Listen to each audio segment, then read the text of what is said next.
So we're going to talk a little bit about the interplay between civil resistance and the process of democratic transition.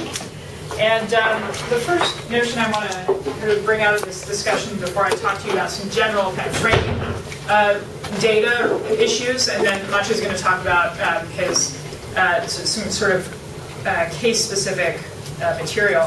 But the first notion I wanted to bring up is this notion that after a civil resistance campaign is victorious, neither achieving some kind of territorial liberation or achieving, in this context, regime change, but not in a sort of neoconservative way, just in terms of having a leadership of a government displaced by people power movement. There are a couple of things that every campaign has to sort of think about in the long term.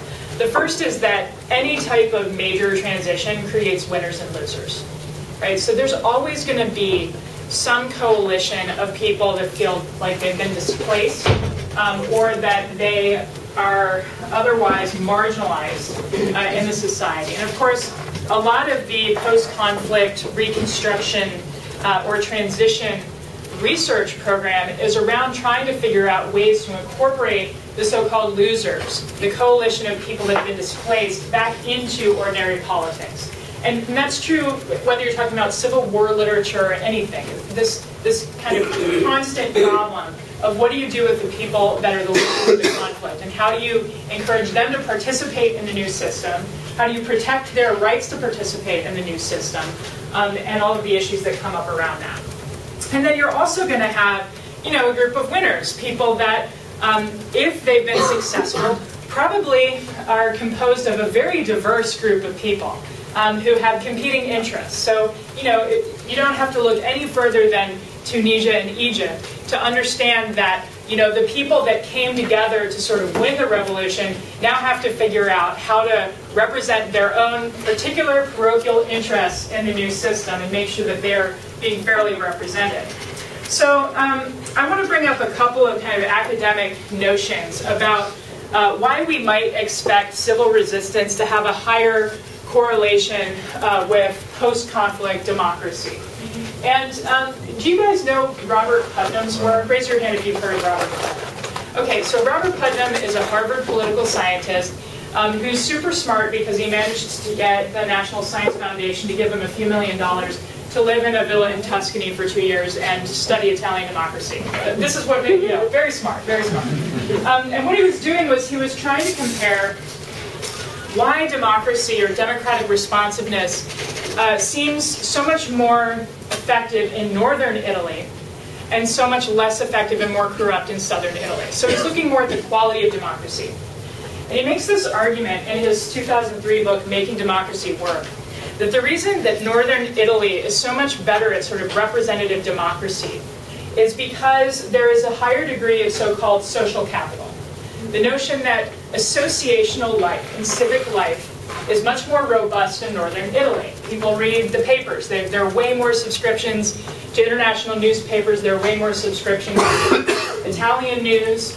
There's way more participation in sport associations, like just civic groups of intramural sports and things. There's far more association and organized labor. And there's more associational life with just political groups, civic organizations that are trying to help the communities overcome their collective problems. And what he argues is that this practice of meeting face-to-face with people in one's community to overcome collective action problems, to openly discuss problems that are common in the day, and kind of accept diverse viewpoints and diverse interests in the discourse, generate this spirit of democracy that makes the people elected to represent those constituents much more responsive to them. Because they're kind of aware that people are paying attention. They're kind of aware that people talk enough and engage enough with one another that they can effectively organize and put out of office politicians that aren't responsive to civic demands.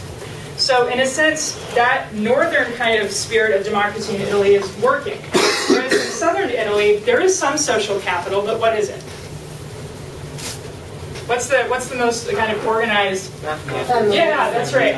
Yeah, the sort of dark social capital, where the only real kind of civic organization in town is the mafioso organized crime. And people aren't really engaged outside of that in kind of talking to each other about real issues in politics and so forth. And so it's led to this expectation that people don't need their representatives to be very responsive to their needs. And so it's led into this overall culture of much more corrupt politicians from the South. So this is Robert Putnam's argument. And so what it suggests is that when people are associating with one another, when they're openly expressing their demands and their needs, that this makes democracy more robust. In his 2000 book, which is kind of a popular argument, more than an academic study, he calls it Bowling Alone. And it's about the decline of American quality of democracy. And so he's trying to apply this argument to American politics, and basically saying that, people don't join bowling leagues anymore. They go bowling alone. And that over the long term, this is going to lead to a reduction in the quality of American democracy. That when you're bowling alone and you're going to church alone and you're only talking politics with your own family members but not with anybody else, you don't sit on your front porch and engage with your neighbors, for example, then people are disinterested in political life, and those politicians are therefore going to be less accountable to the people. So that's the idea, that the sort of introduction to social capital as a concept. Now, civil resistance actions, I would argue, are often kind of like social capital on steroids, in the sense that you do have people that are engaged in this associational civic conversation with another, and they're also doing it in a fairly high-risk context. So not only are they talking, but they're taking risks to talk openly about the reality of the situation. And so, in places like Egypt, where you have these mass demonstrations and you have sit-ins, you do have people talking, openly. In some cases, maybe the first time these people have actually talked openly about how they feel about the political situation. Labor strikes in Poland were likewise a place where people were kind of engaged in this collective action that allowed them to discuss, legitimate demands that were even viewed as legitimate, sort of hold their politicians to account. And so in a way, legitimacy, the legitimacy that comes from these civil resistance actions, and the kind of, in a way, practice of openly discussing grievances and trying to create a system of accountability, is democracy happening before the institutions are even in place. So this is the sort of one way to think about it. It's not the only way to think about it, but the reason that Maria and I came up with this notion of how does kind of social capital relate to civil resistance is because of this weird finding that we have in our book. So let me just first give you the reason why we looked at this at all. We looked in our book at whether civil resistance is more likely to succeed in removing a leader or creating territorial independence than violent resistance. But a lot of people would then say to us, well, what does success really mean? I mean, even if you have a short-term success in overthrowing a leader, couldn't it just be that the regime shuffles the deck a little bit and you still have the same authoritarian regime, right? So we were aware of this potential critique and therefore decided to look, well, let's look 5-10 years down the line at what these different countries look like. And so Peter Ackerman mentioned to you the Freedom House study that was done in 2005, which looks at, I think, 67 democratic transitions and looks at how many of them civil resistance played an active role in. And it looks like about 50 of them, which is, I think, well over 2/3, had a major role of civil resistance in the transition. But they didn't look at countries that didn't have democratic transitions. So what we do is we take a look at just all of the countries that had a violent or non-violent campaign. And we looked 5 years after the campaign ended to see whether the country was a democracy or not. Now, how do we define democracy? We use the polity scale, which is a political science scale that measures the governance by 3 different qualities. The first is checks and balances, so whether there's like a separation of power in the government. The second is whether it is legal for really different political parties to compete for election. And the third is whether the executive, the chief executive, is drawn from those competitive political parties, as opposed to a single party, for example. And so the polity scale ranks every country in the world from 1800 to today on this scale, and it creates a 21-point scale, a -10 to a 10. -10 is a totalitarian regime or a perfect monarchy, and a +10 is an advanced democracy, in the terms of this institutional form of democracy. And the reason we used it is because it's in many ways the most objective measure of democracy. You can look at things like Freedom House scores, but they're controversial for a variety of reasons and so forth. So we use the political scientist definition because it's very conservative. And what we essentially found is that if you take a look at, oh, and by the way, we said the country counts as a democracy 5 years after the campaign ends if it's a +6 or higher, which is what most political scientists consider a democracy. So a +6 or higher on this 21-point scale. Okay. So this axis here is the probability that a country will be a democracy 5 years after the campaign ends. This scale looks at what the country was a year before the campaign ends. In other words, what kind of country is this campaign fighting?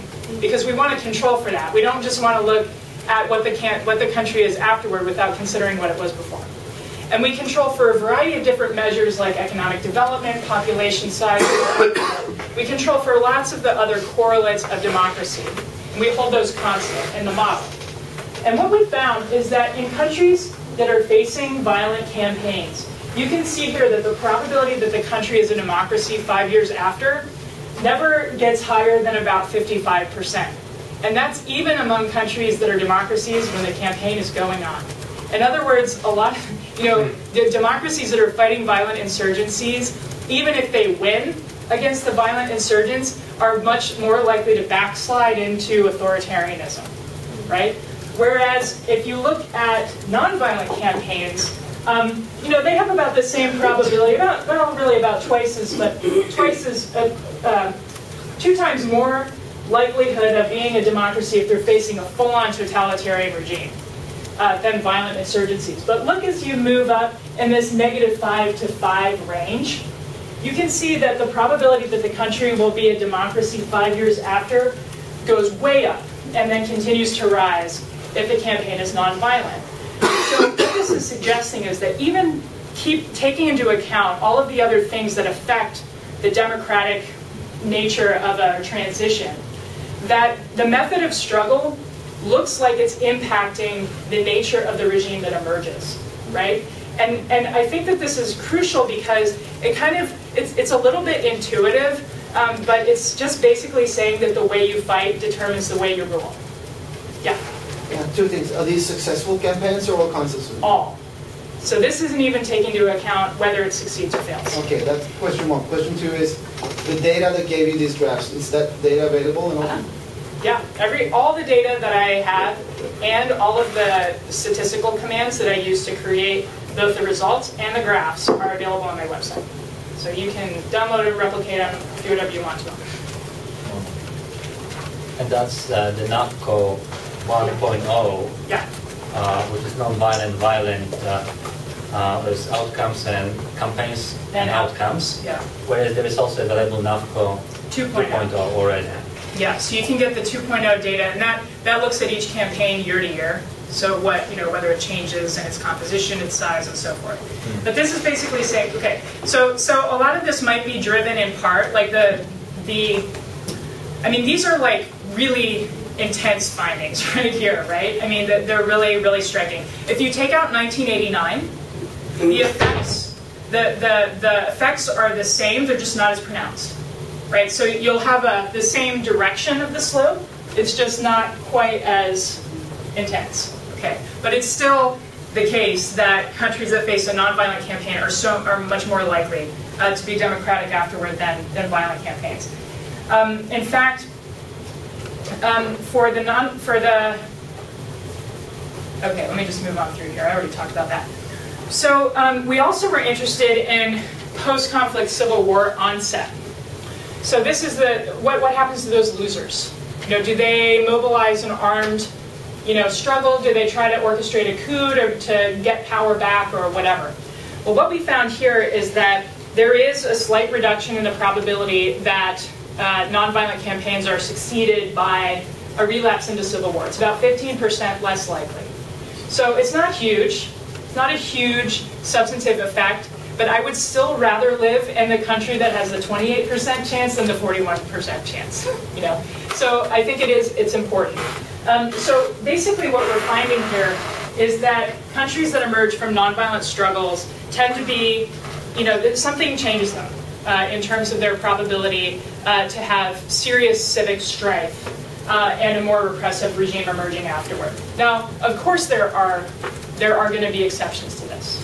Iran is an exception to this, perhaps. Who knows where a lot of the Arab Spring countries are headed. But I do think that, in general, this result still holds even after these data were completed in 2006. Generally, I think we do see this pattern holding out over time. So why do you guys think this is the case? I mean, why would it be that nonviolent campaigns are less likely to have authoritarianism and civil war afterward? Because the participants has experienced that you can run the things in the way without using strong force, and it's working. Yes. They have experience of doing this without violence. So even if the things doesn't work and it takes time, they know it's working after all. Yeah. So in one sense, you get this commonly shared experience in one's own country. That is, actually there was a serious conflict here, and we resolved it in the end using nonviolent methods. So why don't we institutionalize that? Which is what democracy is.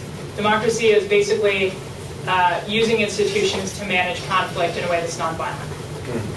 Yeah, in the back. Yeah.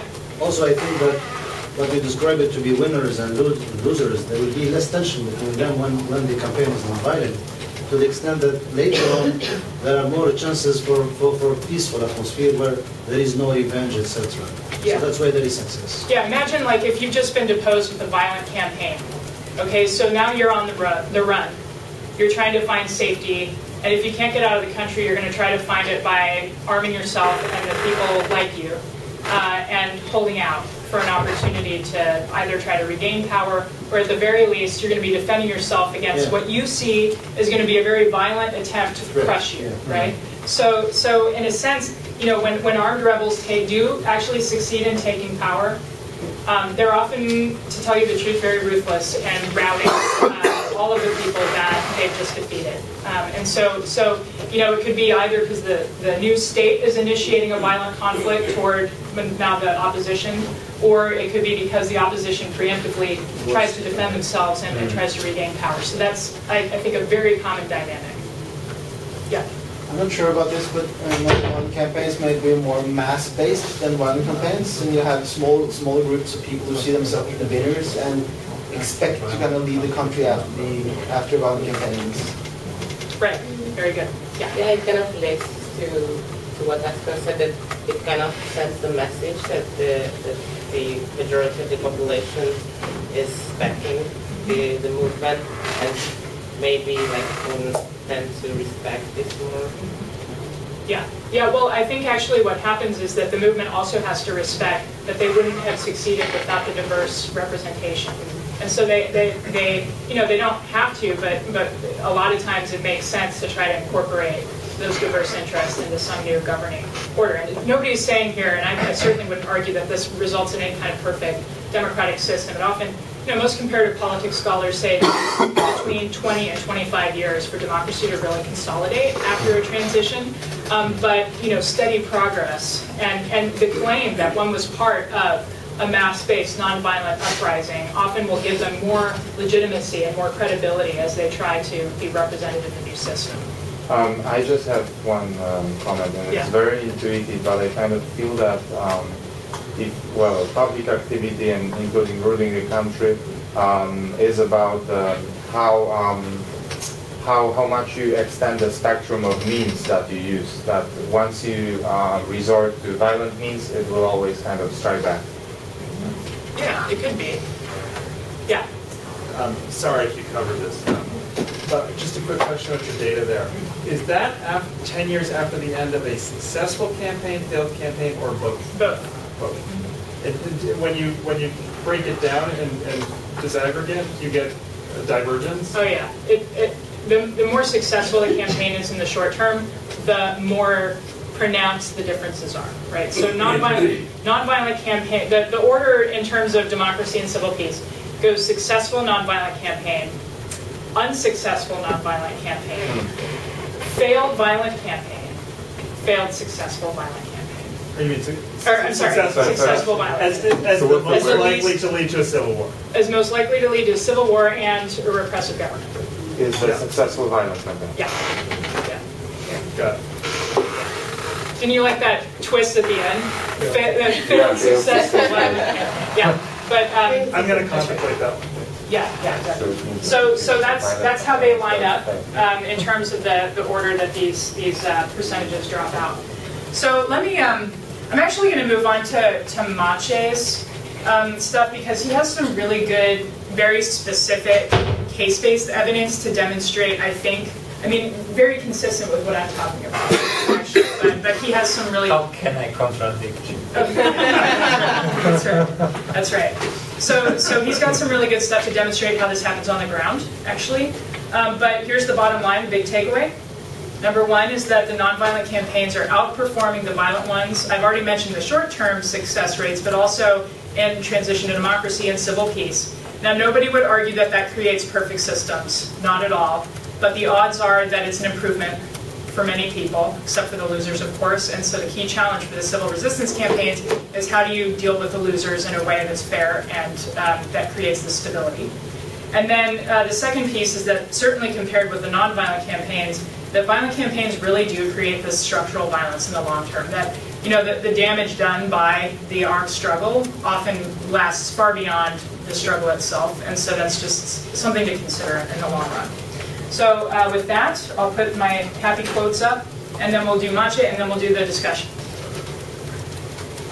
Right, thank you, Eric. You set up the stage very nicely for what I'm going to say. I will remove actually one. Start on the graph. I mean, just give you the feeling with some quotes.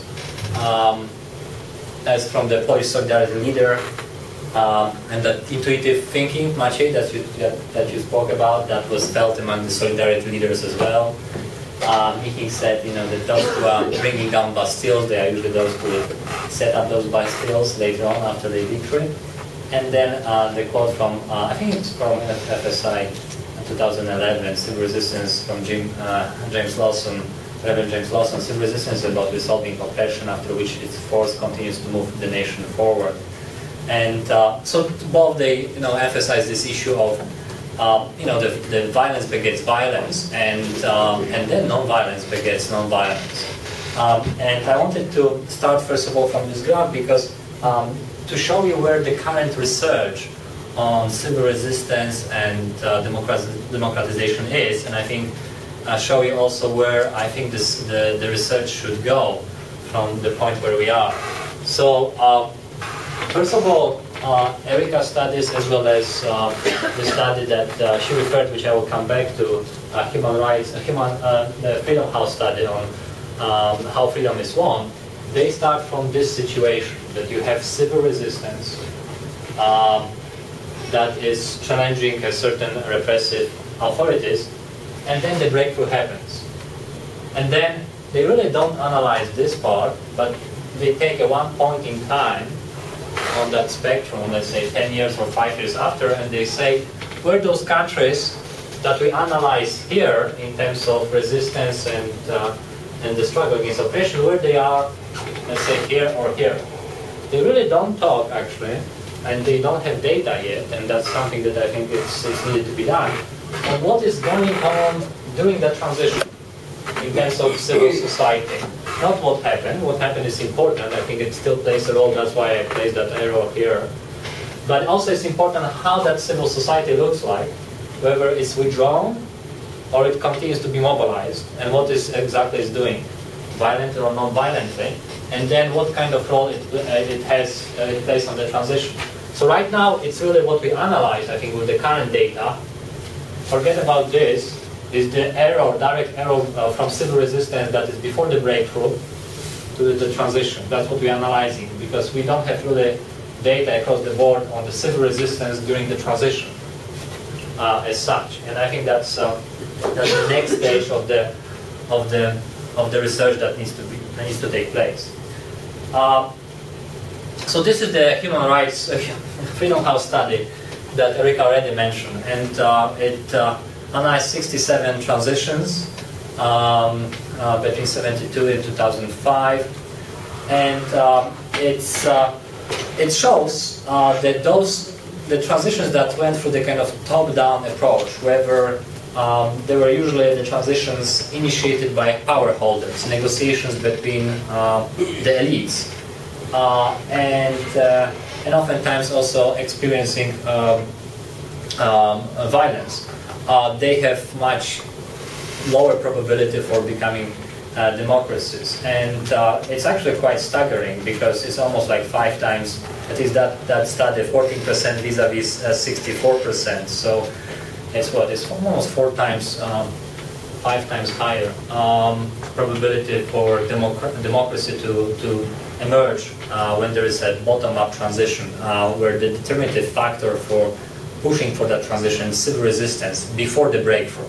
Again, they don't analyze what is happening with civil society once that breakthrough happens and then transition starts. They analyze only the situation prior to that breakthrough. And then there is another study which looks actually at the economic growth of those countries using the same data. And it says that there is actually higher economic growth in the countries that experience the bottom-up transition versus top-down transition. Another criticism that could be levied on that study, apart from the fact that they are looking only what happened with civil resistance or with civil society prior to the breakthrough, is the fact that most of those cases, they indeed would come from Central Europe. At least half of those cases, they really come from Central Europe. And then one could argue that perhaps also there were other factors that help those bottom-up transitions. Like, for example, European enlargement, European Union enlargement, or NATO accession. And I think that what we really, I think, need to look at to determine, to insulate or isolate other possible external factors that might have played a role in helping those countries to become democracies, is actually to analyze the first 2-3 years after the breakthrough. What is going on with the civil society and what is going on with the transition? Because oftentimes during those first years, at least in Central Europe, so that will be between 1989 and 1992, the process of enlargement, they haven't really yet started, whether that was the EU or NATO, at that time European communities. And the impact was limited. So it would be interesting to look at the short interval, at least in Central Europe, to isolate any other possible factors that might have influenced the democratization in that region. And they looked, and that study looked really at the time was 2005. So what was the level of the freedoms in Central Europe in 2005? So oftentimes 15 years after the transition, and during that 15 years, in those countries at least, a lot of factors might have explained the democratic outcome. Nevertheless, still, that's I think that's like together with Erika's research, this is a path-breaking study on the impact of civil resistance, and it's just the beginning. So I wanted to ask you to identify a number of challenges that are present during the transition, and kind of doing a bit of brainstorming. What are the major challenges, the major problems, difficulties that we see immediately when the transition starts? if civil resistance groups are successful and they transition into government, like the ANC or the Georgian Young Lawyers, who fills the gap? What organizations or individuals, if anyone, is there to hold the new government accountable? Yeah. Yes. And I think what we were talking about whether these groups or a movement has these kind of alternative institutions, or I don't know which Parallel institutions. Yeah. So whether they have it or not, And if they have? that's I guess it's good. But if they don't, then it's social effect. Okay. We'll come back to that. Competition between the groups for the power who would run, Right. which leads to another conflict inside the. Mm-hmm.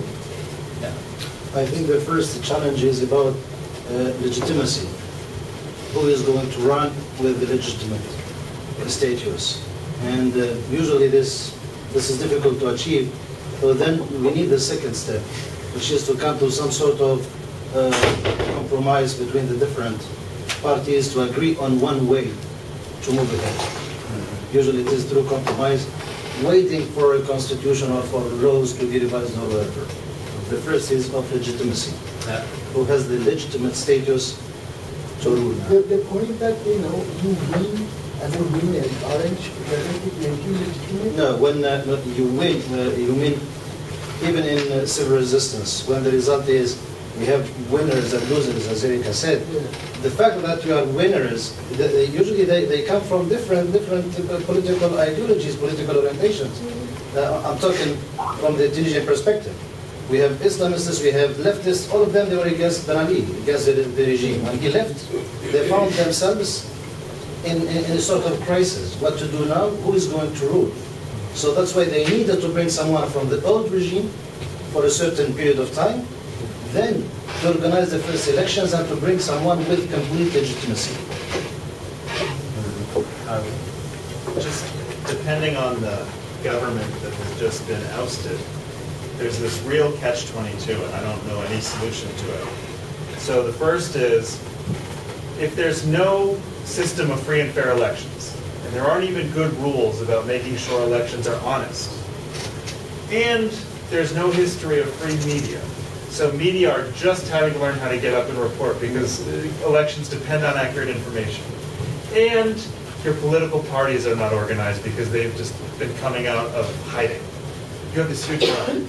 If you try to rush, you end up with an election that's hotly contested, possibly illegitimate, possibly illegal, with huge problems. If you don't rush, you run the risk of an interim power, like the SCAF in Egypt or other power, getting very comfortable as the new transition government and starting to really try to influence the result that way.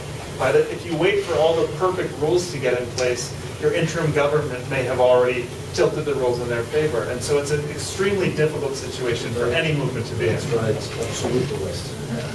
So what do you think in that situation, having a transitional government would work? Well, in a sense, yes, but only if they're truly transitional. And if the transition period's too long, they kind of end up, oh, and what do you know, we've been elected now. I think it's almost like there needs to be a new, I'm not an expert in our position at all, but almost like there needs to be like a new, maybe almost two-phase transition, like transition to first election, like secondary, and then something that allows you to prevent one party from being there the whole time while the rules get made well. From the movement perspective, if you realize that most of the successful transitions that led to the democratic outcome, they were the transitions that are known as pacted transitions, negotiated transitions. So if you know about that, and you are organizing a movement, what you really want to do in order to avoid the problems that Hardy you mentioned about is to pressure the regime to the point that the regime doesn't fall down, but actually agrees to negotiate with you power sharing agreement. Whether this is whether that would address the issue of restorative justice and bring the perpetrators to justice, that's another point. But if you know that most of the pacted transitions, they have better record of bringing about democracy, you wanted to reach the path. Now, during the negotiations, then you try to probably set up the negotiations that will be not a 1 or 2 day event. You really want to set up that negotiations to last for a month or two, so the parties will start getting to know each other and trusting each other.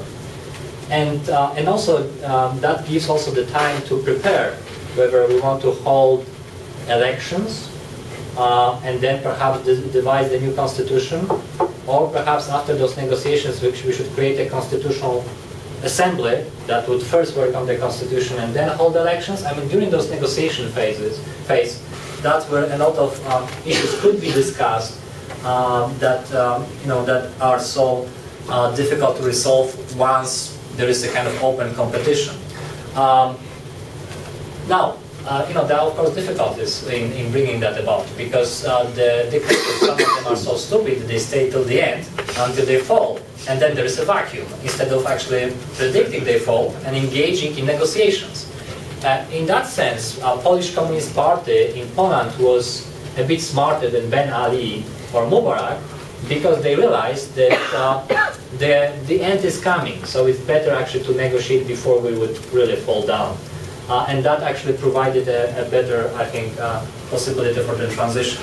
And then, of course, the second point is that if the regime is really brutal, is involved in a lot of violence, the movement might not have the perspective of going into the dialogue or negotiation, because oftentimes, like in the Arab countries, the dialogue with the opposition has been practiced for 30 years and it brought nothing. So they would then, mobilize people really to bring down the regime, rather than to negotiate a rational, sensible transition, even if that regime wanted to engage in that negotiation. But again, the record shows that the negotiated transitions are more likely to lead democracy and avoid all those probably. I mean, it's not you that there are no problems. negotiated when there's civil resistance that led up there. Right. So let's say the breakthrough happens not with the fall of the regime, but the breakthrough happens with the negotiations between the regime and civil resistors, and sharing, and then some kind of arrangement in terms of power sharing. Yeah. Has there been any example of this overthrowing, either through revolution, armed revolution, or civil resistance that has led to a stable democracy? Do we have any example? Example of armed revolution? No, even like the Egypt one. They overthrew the system. Do we have any example? But non-violent. We are asking whether non-violent. Overthrowing the Many system. examples. Can you give some example? Chile in 1988, Serbia 2000. Yeah, I mean, I think, Serbia is a great example. Chile is a great example. They overthrew, or they just went to another election through that system? No, they brought. Well, in Serbia, they ran an opposition candidate who lost the election, and then they defended the rigged vote, and they did oust Milosevic. I mean, he had to flee the country. Iran is an example. The first Iranian revolution, the Shah had to leave the country. But it was unsuccessful. And NATO played a role in Serbia too. Oh, actually, But there was. Oh, yeah, but it was totally unrelated to the Milosevic thing, though. The anti-Milosevic campaign. They were nationalists that everything, Most of this part of your question about the transition mechanism. Like they used, like in Serbia, they overthrew Milosevic, but through the mechanism of elections. And you're talking about something like Egypt or Tunisia, where there was no clear mechanism, it just happened. And that's a very interesting question. But I think a lot of so Latin American cases, certainly some of the Asian cases as well. For example, in Chile, Pinochet left the power. Through the current system, Pinochet lost and left. They didn't they overthrew the system. Yeah. But in Egypt happened, they started writing, there's no rule for playing a game. They are just writing new rules. And I can Right, could be Philippines. The question is also about the quality of democracy in Philippines. But I think that South Korea, it's an interesting case study of democratization that was going on over 30-year period from the 60s, and actually they brought down like 3 generals during a 10-year period, I think in the 70s and then in the 80s. The only thing was that they brought down one regime. There was the kind of vacuum power struggle, and then the new general was emerging and taking over. And they were doing that again. They were taking him down. Actually, those guys didn't learn much. But they were slowly, gradually expanding the public civic space, and eventually resulted, after 30 years of this kind of tug of war between civil society and the military, that eventually forced the military to go to the barracks and give the reign of the government to the civil authorities.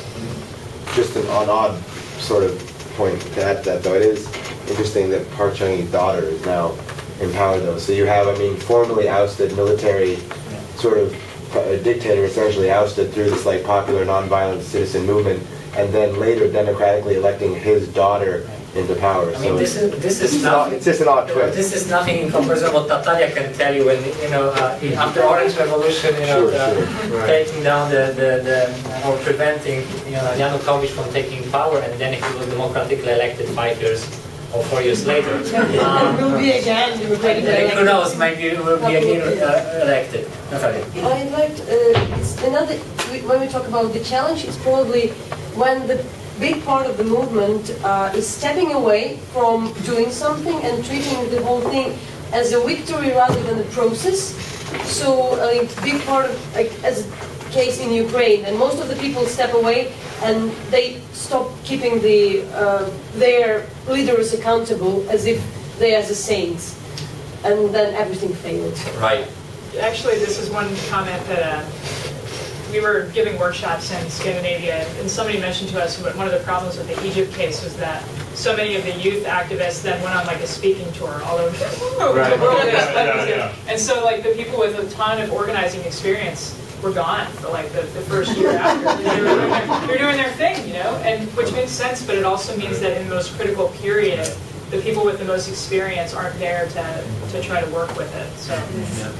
In the Polish case, I think it was kind of salvation that a number of solidarity leaders entered the government. So they didn't speak English well. So then they didn't have much incentive to travel abroad, and for all this, for those two reasons, which actually to a certain extent saved Poland, I think.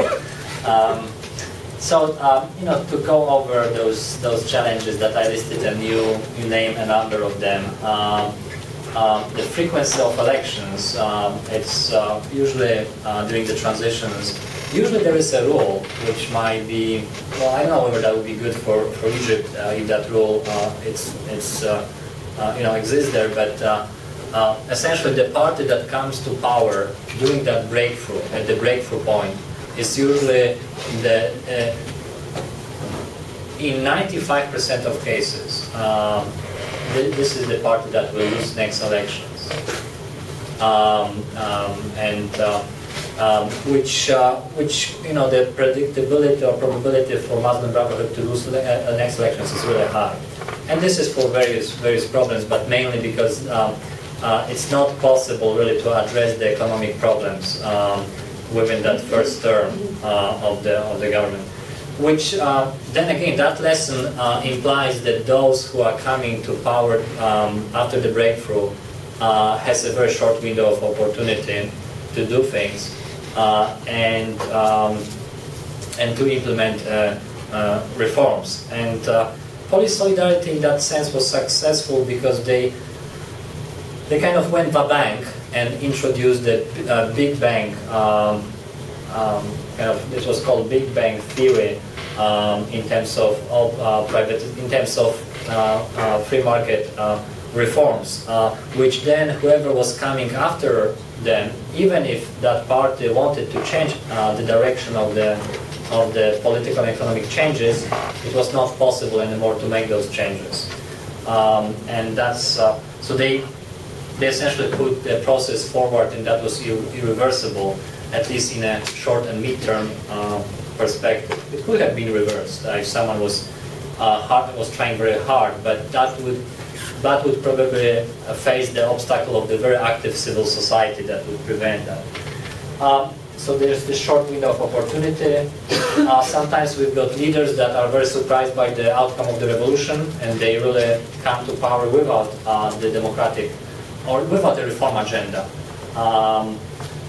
Which, again, that suggests to the movements, actually, to, even if they don't really believe that the change may happen in their lifetime, that just in case, they may start planning for a specific, let's say, blueprint for actions in terms of reforms of the judiciary, of the military, of the police, that they can, use that once the opportunity comes. There is a lot of conflict over the transitional justice, particularly when the regime was very repressive. And in Central Eastern Europe, despite the fact that those regimes were brutal, but the change didn't come on the graves of thousands. In Poland, probably between 1970s and 1980s, all in all, there were less than 100 people that died directly as a result of repression. And here in Egypt, we've got 900 activists that died in the 17 days of the revolution. I mean, this is a really tremendous burden, and there is a lot of disagreement, how to go about addressing those atrocities. So there is this moment of considerable uncertainty. Oftentimes, the lack of democratic culture. Sometimes you've got, and that might be this might be present in the Arab countries. There might be somebody that came to power that actually more democratic in their thinking than a strong part or the active parts and influential parts of the societies. The society might be actually less democratic than some of the elites, or vice versa.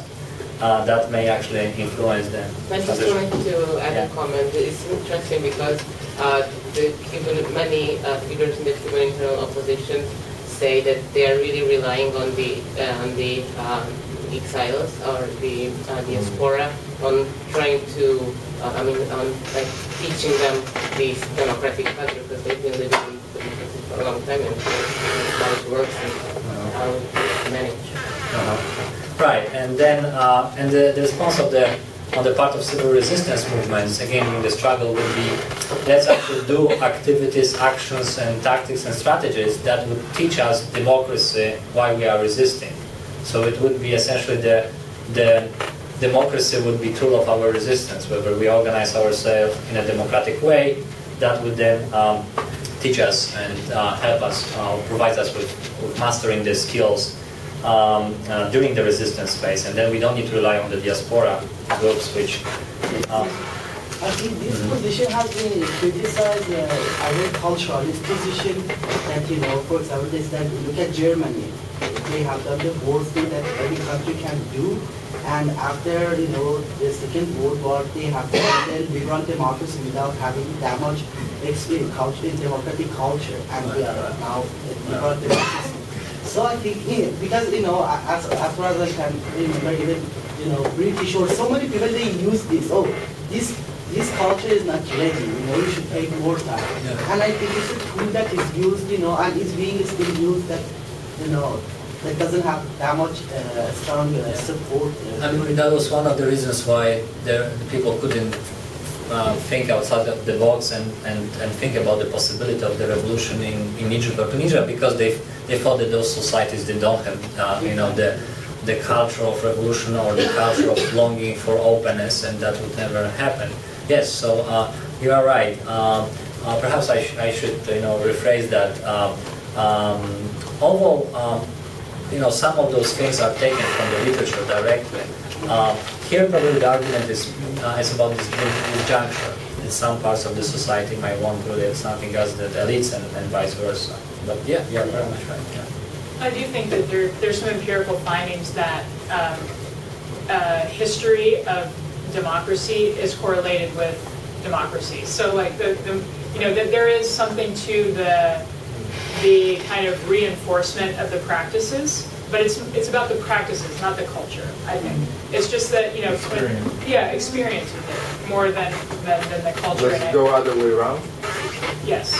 Yeah. I mean, if you look at things like remember the thing that I showed you on the board that had the two different graphs with violent campaigns and non-violent campaigns, and you'll notice that the thing I controlled for at the bottom axis was what the country was before the uprising happened, and the reason is because that's one of the most important correlates of what a country will be later, is what it was before. So, I mean, in a way, it's kind of a stupid, kind of like statistical / theoretical problem, but you know, the reality is that countries that have, you know, the sort of historical practices and experience are more likely to be able to draw something from their own history that they can replicate, which is actually why Egypt should, you know, ultimately find it, you know, easier to become a democracy because they've had so many democratic practices in the past. So is Iran, right?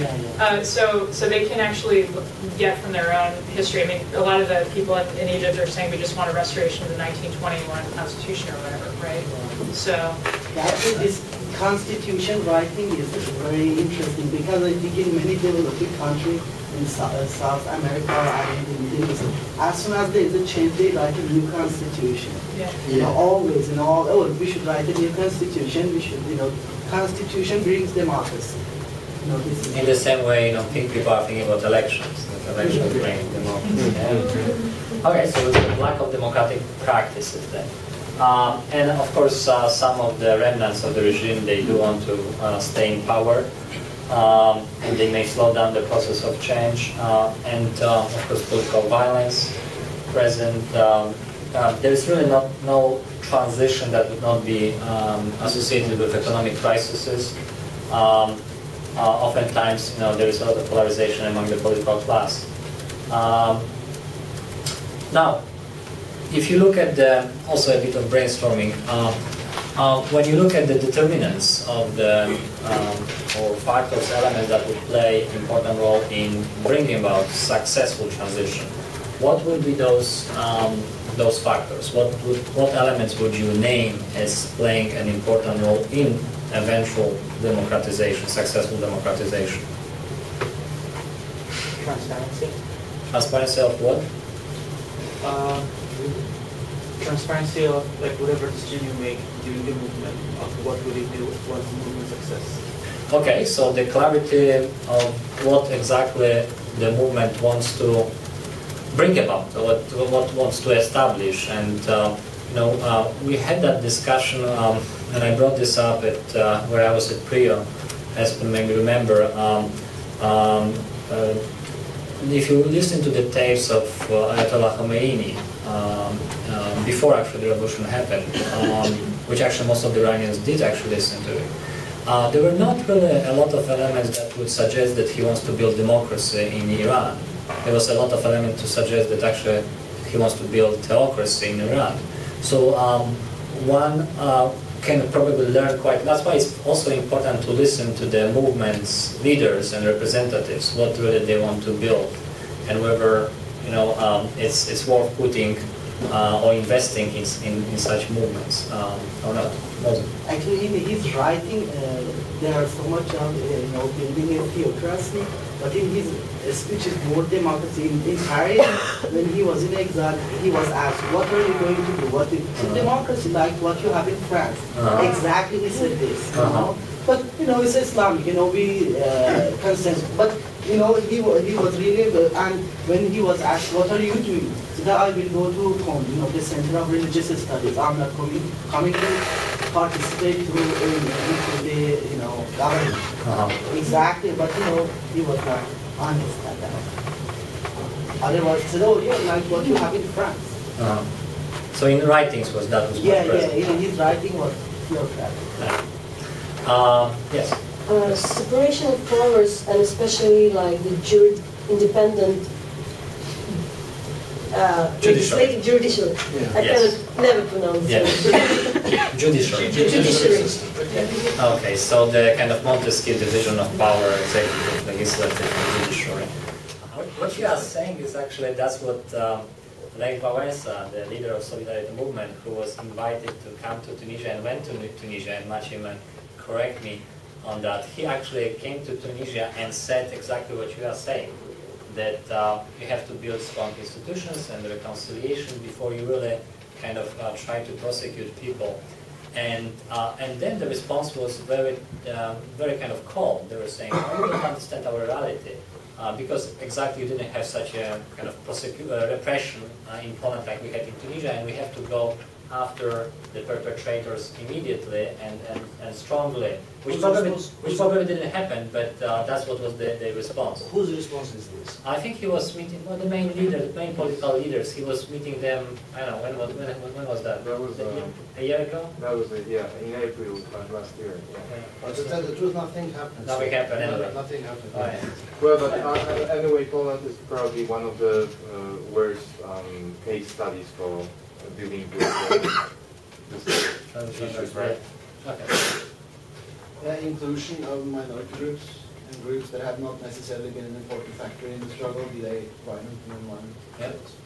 Or better say losers as, loser, being as inclusive as possible.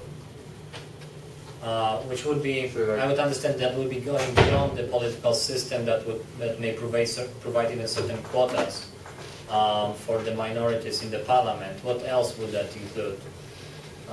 In terms of inclusion of the minorities in transition ownership, right? Transition, sharing the own, and how would that look like? Sharing distribution of ministerial seats. No, I think in the supposedly they are going to write a new constitution. So in the new constitution, they should, secure the rights of minorities. Okay. There were a couple of hands. Just a second. I was just going to follow up on the point about transitional justice. That to a certain extent now, it's not really a choice of the nationals because of the ICC. You can have all sorts of domestic political agreements, but none of them can remove the possibility that the case would be referred to. Well, that case is really referred in the, 3 cases of genocide, ethnic cleansing, and gross violations of kind of human rights, which it's a small subset of cases that might. In the case of Tunisia and Egypt, that wouldn't be the case probably. But yeah, if we had random case and looking into those type of transitions after the civil war, like in Syria probably. Well, Cambodia maybe is a good example. That certainly didn't happen. There was no real truth and reconciliation and whatnot, and that's why you have so many members of the former Khmer Rouge essentially in power. A few token domestic trials, and then the majority of the domestic power structure that's still highly abusive is just puppet the former regime, really. So. Right. What we probably talk more as, but if to be clear, illustration might be a way which is very disputable. Some societies don't want to have it. And that's one. And probably some things are political, just political. Can you explain illustration? Illustration is when you really kind of open the files of all the people who worked together for the former regimes, like the Eastern Germany came through, opening the Stasi archives, and that everybody know who was collaborating with the regime, who kind of worked with the system, and not making, for instance, the former Secret Service people working to the for the, let's say, government bodies and some important institution, which probably happened in Eastern Germany and was very successful. It never happened in post-Soviet countries because there was a lot of debates because everybody collaborated. But we have, but it creates a lot of problems in the society, which always you tend to blame somebody. Or the people from the old regime coming and go on to work, even though you didn't know they were collaborators. I think it's problematic in both cases. Really? So if we just open those files of those who collaborated with the regime while we have not yet established a good judiciary system, we may fall into revenge. It's a truth-seeking process. So you have exactly what South Africa there was truth-seeking, and it didn't necessarily lead to trials. Relying in what laws? But making it in a more or less the way which are, and I know that there are some groups in Tunisia trying to pick up this experience from the Eastern Germany. And the other is probably political, like which not a rule, but the willingness of the people who come to power to explain, not to be populistic and explain that it would be hard, and kind of make a explanation what they will lose and what they won't deliver to the people, that all these hopes won't be that high and that they can't make it, being fair in that way. Be honest. Unity and agreement around a certain follow-up program. I mean, it should be a program that people should be aware about that, and it should be kind of agreement around that to find out what can be expected then after a transition. All right. I think structure, it sounds so general, contributes to a successful transition. And the point that Ali made earlier is something I've definitely thought about a lot too, is what happens when there's no clear electoral structure? So that the new people who have the movement that wins doesn't have the recognized right to take over on the next day. And so an election, it provides this great structure. But then there's this sort of irony. In the most authoritarian regimes, I would argue it's less likely that they would be overthrown through elections because they don't hold elections very often. And even if they do, it might be something much more just like an upburst. So then you have this authoritarian regime, highly authoritarian regime. They might get overthrown, but then there's very little structure. And you could then start thinking, well, perhaps then the movement needs to really build all this parallel organizations and institutions that give it this sort of structure to take over. Yet again, in the case of an extremely authoritarian regime, those are the easiest ones to target. So in a very authoritarian society, the movement needs to be decentralized, which makes it more difficult to actually transition successfully. And this makes me think, and then I'll end my thought, that the movement that may need to start decentralized to survive in an authoritarian regime needs to find a way to build structure as it goes, but continue to have the characteristics of a decentralized regime, movement so that it can survive the repression. Does that make sense? Yeah, kind of following up on this, I think the very important factor is a good timing. That the bodies of the opposition or the movement that are expecting to take power are, well, in simple words, prepared to start the reforms that they want to perform. Because, well, I just recently read that on average, and correct me if I'm wrong, but on average there's a period of 12 to 18 months after the immediate transition when the level of social discontent is low, and because of the enthusiasm that is brought after the transition. And actually, this is the best moment to try to implement reforms that could affect the society in a short-term bad way, or kind of, you know. Yeah. So another factor, here's just one of those historical tidbits. No democracy that's undergoing democratic transition and starts to consolidate, no democracy has ever backslided into authoritarian regime that had an average GDP per capita of $12,500 US and $2,000 US. The last time that happened was Argentina. What was it? 12,000? $12,500 US. So in other words, economic growth doesn't necessarily, create democratic transition, but it seems like, there's a certain level of economic development at which no country has backslided yet. And that's it, $12,500, $2,000 US. There's just a thing. And how can we relate this amount? Yeah, so controlling for $2,000 US. I'm not exactly sure what it is today, but you can probably find a currency converter that will tell you that line. I mean, it's probably, what, $18,000? That's per capita. Per capita. We are far from budgeting. Actually, Tunisia's above that. So yeah, that's why people are so much more encouraged by Tunisia than Egypt. And Libya is also. Libya's, I think, right around there. Yeah, but it's it's oil money in Libya. Actually, just as a curiosity, you know what the Gini coefficient is? Yeah. It's a measure of inequality. So the Gini number in the US now is actually higher than it was in Tunisia before the revolution. Which signifies that, something also happening. Actually, yeah, so Gini coefficients are very difficult to correlate with revolution. But part of it too is because the data on Gini is so bad. Because believe it or not, states don't keep very good records on levels of economic inequality in their countries. What inequality?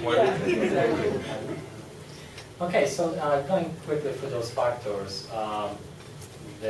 some would mention that help that would come from the external organizations or states facilitating the democratic transition, like the EU and in the context of Central Europe. The fact that there are democracies around the country that is in transition is helpful, or at least they notice certain correlation. Tunisia is not surrendered. So, for example, they would look at Central Asia and Kyrgyzstan and say the probability for Kyrgyzstan to become democracy would be a bit, let's say, smaller, lower than for Poland, because Kyrgyzstan, is bordering China, with Kazakhstan, Tajikistan, Uzbekistan. That's not a nice component to be with if you want to democratize. Then it's, of course, the lower the level of so-called privileges and inequalities that increases the probability of successful transition. And that would be connected with implementing economic reforms that would focus less on the notion of privatizing things, but actually on the notion of making sure that the wealth will be distributed more equally. So quickly the middle class could be built. That would probably have this, that level of income or higher, and the more of these people, the better. And the existence of this that would be the democratic practices that were present earlier, that they are helpful right now in the transition as well. Electoral infrastructure, you don't see electoral infrastructure. I think we should change the color. Oh, yeah. We can switch on the light here, right? I think that will be just for a second. No.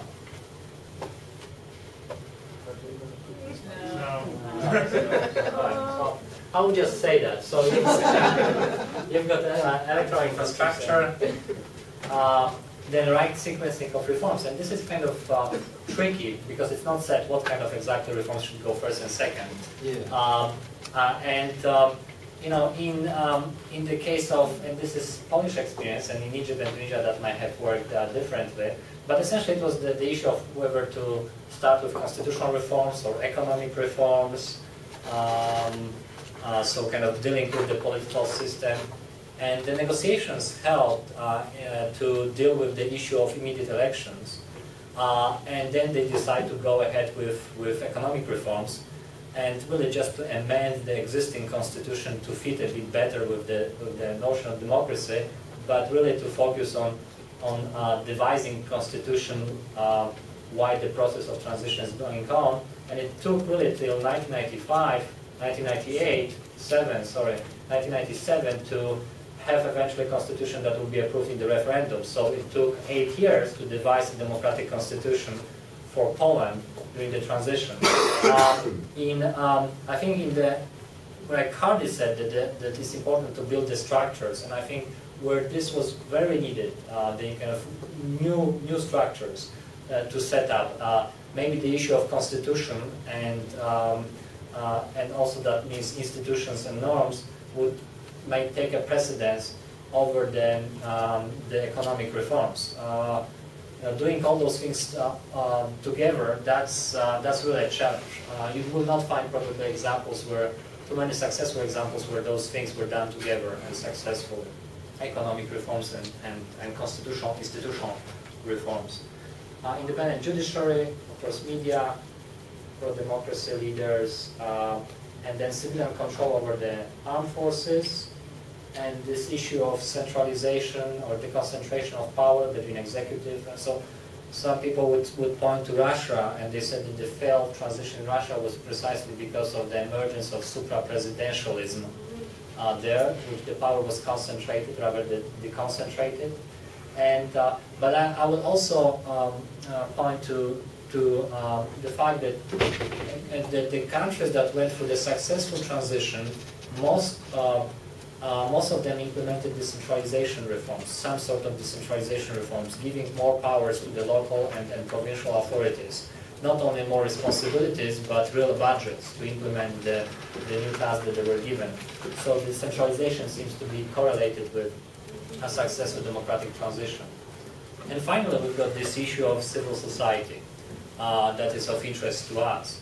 And there is a school that says that during that turbulent transition in political sphere, you really don't need to have a very active and very noisy and very kind of destabilizing civil society.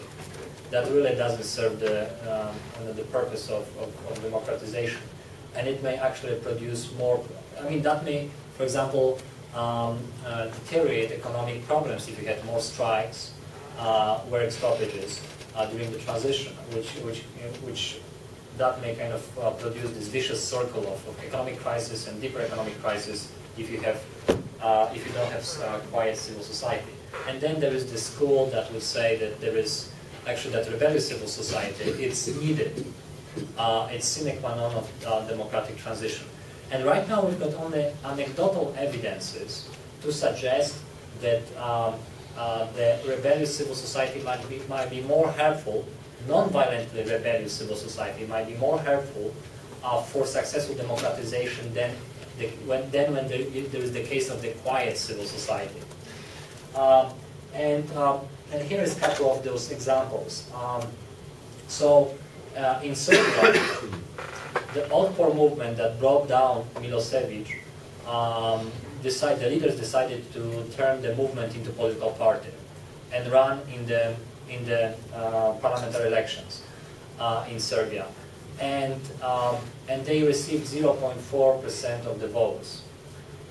Essentially, the leaders of the movement were seen as great kids to bring down a dictator, but maybe not so nice kids to lead the country towards the kind of stable democracy.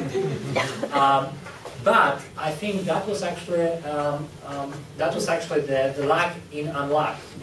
How we say that in Polish? That essentially it was unlucky for them that they lost the elections, but it was lucky for the country. The country was lucky that actually that happened. Not because they didn't enter the government, but because they were needed later on when Prime Minister Dindic was assassinated, and there were the attempt of the coup d'etat in Serbia. And they were able to activize quickly the network, the civic network that they built while struggling with Milosevic to prevent the coup from occurring. It's likely that they may not have been able to do that if they were part of the government, because by that time their reputation might have been discredited, their legitimacy might not have been as strong as in the situation when they stayed as part of the civil society. So they were there, active in influencing the party politics from outside. In Ukraine and in Maldives, after the breakthrough, what happened is that in Ukraine case, people put down their tents, packed their gears, and went home because they said, well, we won the revolution. And here you've got, you can right now rule the country democratically and deliver, and that's what we expect. But they were expecting that delivery while sitting at home and watching TV, and that didn't materialize. It was fortunate that despite of the economic and social problems that remained unaddressed after the Orange Revolution, that the next elections, presidential elections, which was directly the result of the Orange Revolution, were democratic, or at least were much more democratic than the previous ones that were falsified. But the fact that I think the things didn't change much wasn't associated so much with the Orange Revolution. It shouldn't be associated with the Orange Revolution, but with what happened afterwards with the civil society, which completely demobilized by that time. And the same thing actually happened in Maldives. Jack mentioned to you that we gave the James Lawson Award to President Nasheed, who was deposed last year in the coup in spring 2012, and he came to power. 3 years earlier, well, he came to power 2009, right, Hardy? And he came on the wave of the civil resistance movement. And then after he entered the power, and he waited with implementing different reforms, including the kind of police reforms and security reforms. And once he started doing that after 2 or 3 years, that's when the people kind of organized themselves, the power holders, remnants of the former regime, and eventually staged the coup. And when he was asked why he didn't try to implement those security reforms, actually when he entered the government, when he won, the power on this kind of on the maybe wave of euphoria, why he was not much more decisive in doing certain reforms, and his answer was, well, there was no one behind me to tap me on the shoulder and push me. Essentially, there was a number of those leaders entered the government, and the rest demobilized, was not behind him. And he said that he was feeling uncertain whether he can push for such radical reforms. And then he waited 3 years and realized that actually he cannot do anything more without pushing for those reforms. And when he started pushing that, that's when the coup happened. And it might have been much less likely that coup if the society remained mobilized and visible. In Georgian case, actually most of the activists joined the government, so there was no one left to keep mobilization going. It's not that they went home, but actually they entered the government and the government institutions. The fact that they entered the government institutions was actually quite helpful. Georgia, certainly, you cannot compare Georgia today with Georgia under Shevardnadze. It's completely different. But some would argue that there are chances for backsliding, and there were evidences for that democratic backsliding in Georgia. Those institutions are weak because the society, because those activists went to the politics, and there was not really many impartial voices, legitimate voices in the for the society to stay within civil society and work as part of the civil society rather than the government. And then in Poland, it's interesting, and when you have rebellious civil society within the first 3 years of the transition between 1989, 1992, 1993, when actually the number of strikes, protests, demonstrations, all of them remaining non-violent, was even higher in terms of the absolute numbers than during the second half of the 80s, when Solidarity was struggling and resisting the communist government. Actually, the society remained very active, even more active during the transition. But the activism didn't question the direction, the general direction of the reforms, democratization. They questioned certain decisions, specific decisions of the government, whether to close down that factory, whether to implement that specific economic measure. And some scholars refer to this rebellious civil society as a reformist civil society rather than revisionist civil society. And in Egypt, in Tunisia, what actually I think makes me quite hopeful is there is a presence of rebellious society in both countries. The pro-rebellious communities. The problem is that communities, they are fragmented and they have different goals for what Tunisia should be like and what Egypt should be like. So in Poland there was greater unity in that rebellion, in the continuous rebellion, whereas in Egyptian case and Tunisian case there is more polarization during rebellion, during ongoing non-violent rebellion in those countries. So that's why I think that transitions will be much more tumultuous, but the fact that the civil society is not quiet, it's kind of optimistic fact, because if there was, I think one could make this, question yourself, where Egypt would have been right now if it hadn't been for the activists that stayed on Tahrir Square after the revolution ended. I think that more likely than not, military would have been very much more tempted and more able to capture more public space than they did after the revolution if it hadn't been for the civil society. So, there are dangers, as far as I can see, associated with this quiet society. Both demobilized public, withdrawn public, or the movement that is not planning who will stay behind when parts of that leadership of the movement will enter the government. And those who will stay behind, what will be their role in the civil society?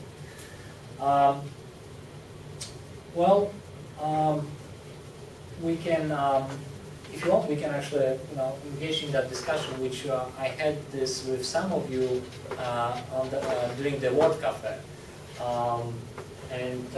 which is the question how movements can better prepare themselves for transitions. I mean, given that we discuss all the problems associated with the transition and some factors that contribute or inhibit that transition, how the movements what they can do to be better prepared for transition once it occurs. Yes. We should have a political agenda program which includes reform, ideas, economic reforms, and so on. I think having a very clear plan for what happens after seems like a big determinant, as well as really preparing people for a long, like 2, 3, 4 years of struggle with nonviolence, whether it might be violent or it might be death, is important so that there's a resistance to that. Pay attention to the judiciary. Critical thing to do, because when rules are all being revised and there's no clear idea of what's going on, judges play this critical role in making lots of decisions. And it relates to everything. It relates to transitional justice, and in the Maltese, this example Maciej gave earlier, what ultimately I think brought the president down was failure to reform the judiciary. And that there was a plan for that to happen, but the plan wasn't really carried out. It hinged on some certain technical interpretations of how they were supposed to look at the old judges and replace them. And the committee that was supposed to do that decided that that was just a symbolic line, not a real line, about what they were supposed to do and how they were supposed to carry out their work. That allowed some of the most corrupt judges to stay in there, which escalated into a really backsliding situation. So the judiciary may not be on the front of everyone's mind in a revolution, but afterwards I think it's critical.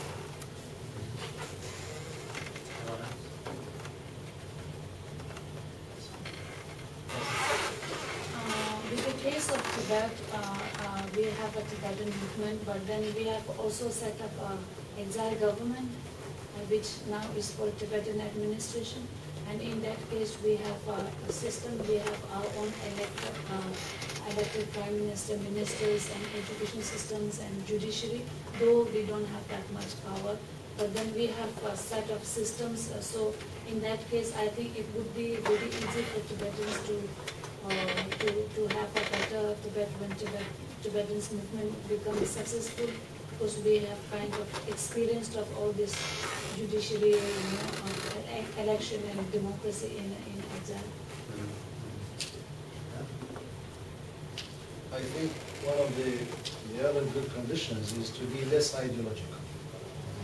After the transition, there should be space for reconciliation and for bringing people together, and not to resort to ideological thinking in its narrow meaning, which will create or which will just spoil the unity that existed before the transition. I'd say that probably includes ensuring that making sure there's a space where some folks stay outside in civil society to pressure, and saying it's okay for some people to go and work with the institutions. I would say the other way that they never go on a coalition with an ideological group in order to even go in short-term goals, we are the same. We both want the Bharat one, but for example, there's an ideological group, I don't think that we should go on coalition together. Because after that, I don't really suggest to compromise. Ideological groups are dangerous. After that, we need to go whoever is gone. What do you mean by ideological? For example, for example, now we have Islamists in Egypt. If we are not sure, they are shady. So we are liberal. I am fighting for rights. I'm not fighting for any truth. I'm not fighting for any truth. I want a better life, some rights. I'm not saying that this idea or that idea. So if you know that there are some ideological groups, I don't think that even though in short-term goals, we are just saying we shouldn't go on the coalition. I think this is what my Iran experience was before Iranian Revolution. All these groups that they are totally different ideologically, and they are actually many of the ideological. They went on coalition, and after the Shah was gone, they couldn't compromise over anything. I mean, it can be communists, ideological can be nationalists as well. I mean, nationalists, any number of ideological underpinnings, but certainly can either lead to some serious infighting or just completely destroy.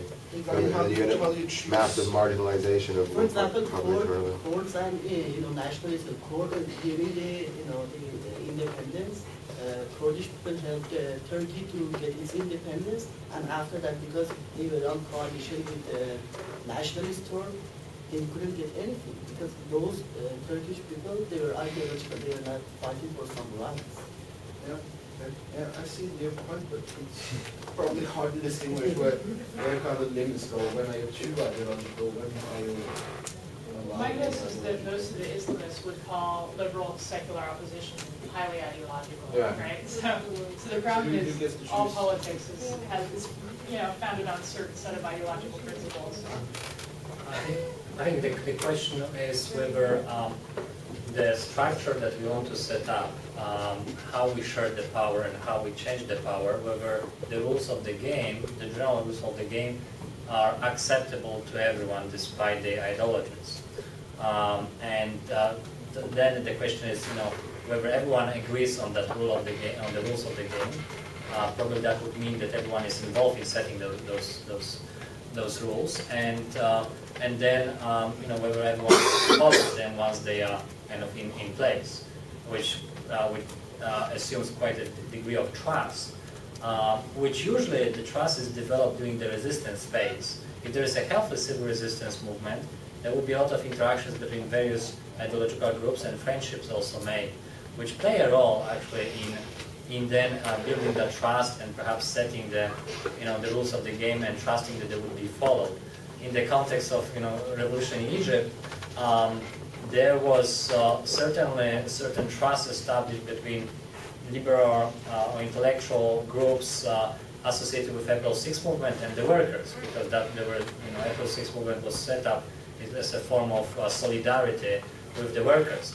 But beyond that, the April 6 movement and Muslim Brotherhood, there was not much trust established, even if young Muslim Brotherhood members did join the revolution, but that was 17 days. They would need to struggle like they did during the 70 days, at least for a couple of years, in order to be more certain that that trust is genuine.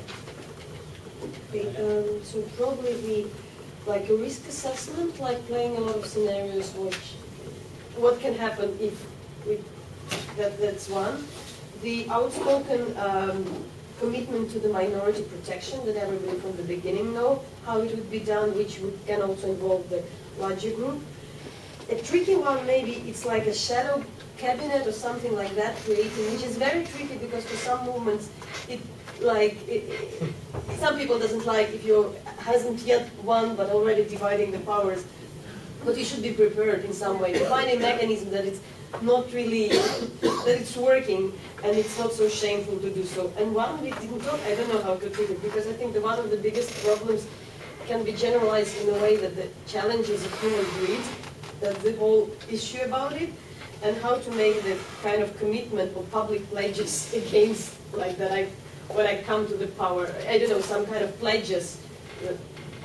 Term limits, you mean? Yeah, and anyway, by the leaders or something that I'm not going to, how to say, commit, like maybe written or contracts, something like that. And maybe also the building the accountability on the local and municipal level, where it's highly more likely than that these people won't come up and they won't disappear just somewhere in the government, but creating something on the local level. Right. Yeah, and another challenge is particularly the movements that want to become part of the political establishment is how to turn a movement into political party. And what is actually the difference between civic movement and political party? And what is the difference between activists and then how that activist, he or she switches into being a politician? And whether actually one can prepare for that and how. Okay, we will, we actually are over our time. It's 3:30, so thank you so much for stopping by and contributing.